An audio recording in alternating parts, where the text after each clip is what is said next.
ஸ்டேடியம்ல six அடிக்க ஒரு குத்து வேண்டாம்.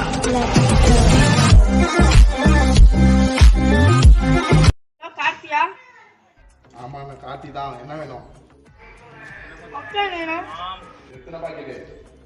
ஒரு பாக்கெட்டு. சரி ரெகுலர் கஸ்டமர் தானே, ரெகுலர் ஸ்பாட்ல வந்து வாங்கிக்கணும்.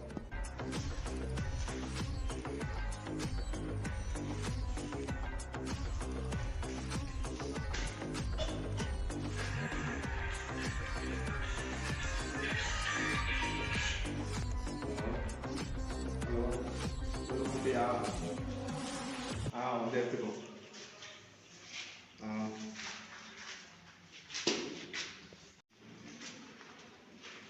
என்ன இன்னைக்கு எல்லாம் டெக்ஸ்ட் கத்துறீங்களா? இல்ல போலீஸ்ரா நாங்க.